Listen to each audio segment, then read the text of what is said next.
Sakata la kesi ya mwenyekiti wa Chama cha Demokrasia na Maendeleo Chadema Tundu Antipas Lissu ambayo leo inasikilizwa katika mahakama ya mkazi Kisutu jijini Dar es Salaam imepangwa kusikilizwa kwa njia ya mtandao. Kesi za uchochezi na uhaini zinazomkabili mwenyekiti wa Chadema Taifa Tundu Antipas Lissu zitasikilizwa kwa njia ya mtandao, huku linki ikisambazwa kwa wanaotaka kujiunga kufanya hivyo. Aidha, viongozi watano wa Chama cha Demokrasia na Maendeleo Chadema wamekamatwa kwa nyakati tofauti wakati wakielekea mahakama ya Kisutu. Imefika mahakama ya Kisutu, Lissu hataletwa mahakamani, badala yake kesi hii imeamriwa isikilizwe kwa njia ya mtandao, ameandika mjumbe wa kamati kuu ya Chadema Godbless Lema kwenye ukurasa wake wa X. Mahakama ya hakimu mkazi Kisutu Dar es Salaam inayoketi Kisutu, shauri la jinai namba 2025-10-20-00-86-06 Jamhuri dhidi ya Tundu Lissu mbele ya hakimu mkazi mwandamizi Godfrey Mhini. Hii ya uchochezi, ameandika. Tafadhali tumia kiungo au linki ifuatayo ili kuweza kuelekeza ushauri kwa njia ya mtandao. Shauri limepangwa kwa usikilizaji wa awali leo 2025 tarehe 24 mwezi wa 4 saa 3 asubuhi, ndivyo ambavyo ilikuwa kesi ianze kusikilizwa. Aidha, Lema amesema mahakama ya hakimu mkazi Kisutu Dar es Salaam iliyoketi Kisutu, shauri la jinai namba hii hapa 2025-10-20-00-86-07 Jamhuri dhidi ya Tundu Lissu mbele ya hakimu Franco Kiswaga. Tafadhali tumia linki ifuatayo. Wakaweka linki pale kuendelea na shauri kwa njia ya mtandao.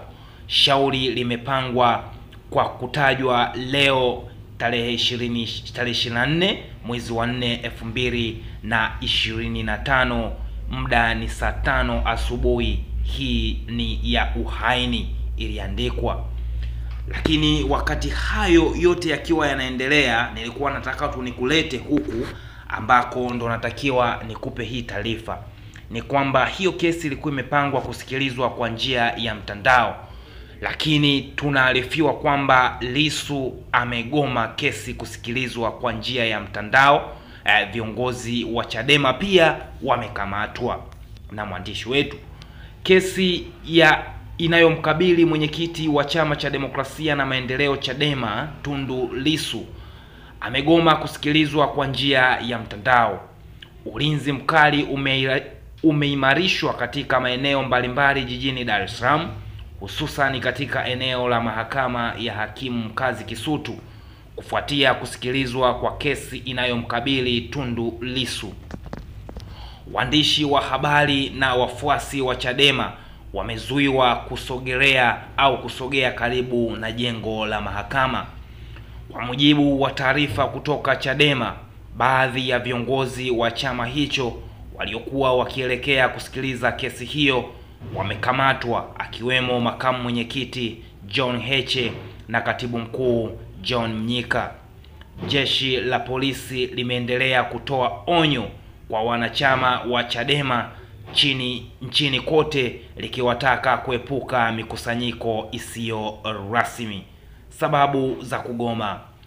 Wakili wa utetezi Peter Kibatala alieleza kuwa sheria iko wazi kuhusu umuhimu wa mshtakiwa kuwepo mahakamani wakati wa kusomewa hoja za awali. Alisisitiza kuwa Lissu anapaswa kufikishwa mahakamani ili kuhakikisha haki zake za kikatiba zinalindwa. Kwa upande wa mashtaka wakili wa serikali mwandamizi Job Mlema alieleza kuwa kesi hiyo imeitwa kwa ajili ya mshtakiwa kusomewa hoja za awali na upande wa mshtaka upo tayari, ila mshtakiwa hayupo mahakamani. Hata hivyo, askari wa magereza aliyekuwa ameunganishwa kwa njia ya video alieleza kuwa Lissu alikataa kusikiliza kesi kwa njia ya mtandao, akisisitiza kuwa anataka kesi hiyo isikilizwe kwa njia ya wazi. Ulinzi mkali mahakamani hapo. Polisi wa kanda maalum ya Dar es Salaam wamedhibiti eneo la mahakama ya hakimu mkazi Kisutu ambapo umati wa wanachama na wafuasi wa Chadema walifika kufanya kesi hiyo. Polisi wenye silaha, mbwa, lakini pia na farasi walionekana wakiimarisha ulinzi tangu alfajiri hadi saa 3 asubuhi wakati kesi hiyo ilipoanza kusikilizwa kwa njia ya mtandao. Hayo yote yanaendelea kujiri kwenye mahakama hiyo hakimu mkazi Kisutu ambapo demokrasia nayo Chadema Tundu Lissu ipo inasikilizwa, lakini Lissu amekataa hiyo kesi kuweza kusikilizwa kwa njia ya mtandao na kutaka hiyo kesi isikilizwe kwa uwazi. Lakini hapa pia tunaarifiwa kwamba mjumbe wa kamati kuu ya Chadema Godbless Lema ameandika kupitia kwenye mtandao wake wa X na akakiri kwamba mawakili wako kazini kwa hoja hizi hapa. Akaziorozesha hoja ambazo zimewaweka mawakili pale mahakamani Kisutu. Hoja ya kwanza, Lissu kagoma kuhudhuria mahakamani kwa njia ya mtandao, anataka aletwe mahakamani kwa mujibu wa sheria. Lakini hoja ya pili, mawakili wametoa hoja nzito sana kwamba kwa kuwa shauri limepangwa kusikilizwa kwa awali, preliminary hearing, masharti ya kifungu cha 192 kifungu kidogo cha kwanza cha sheria ya mwenendo wa makosa ya jinai toleo namba 20 kama lilivyorekebishwa mwaka 2022 kinasema lazima mshtakiwa awepo mahakamani na mahakama hiyo ni ya wazi.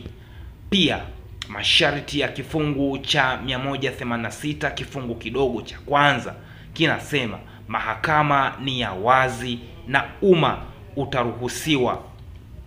Tumesema ni kinyume cha sheria kwa mahakama kuendeshwa kwa mtandao.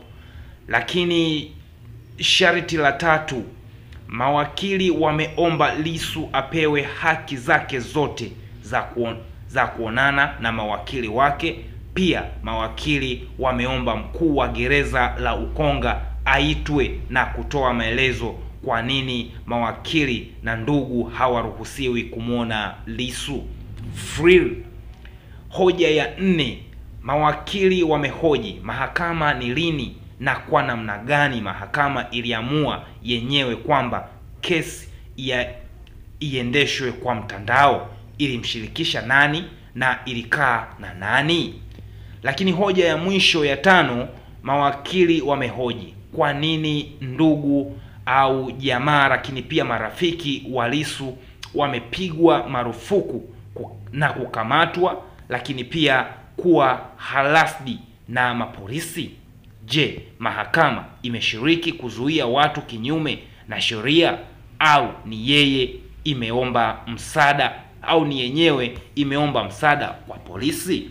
So hizo ni hoja ambazo zimewekwa kwa ajili ya kusikiliza kesi hii ya Tundu Lissu. Mpaka muda huu bado kesi haieleweki inasikilizwa kwa njia gani, kwa maana mshtakiwa ambaye ni Tundu Lissu amegoma kwenda kusikiliza hiyo kesi kwa njia ya mtandao, lakini mahakama wameshikilia kwamba hiyo kesi itasikilizwa kwa njia ya mtandao. So sisi wote kama Watanzania tunajiuliza kuna nini kipo nyuma ya hii kesi?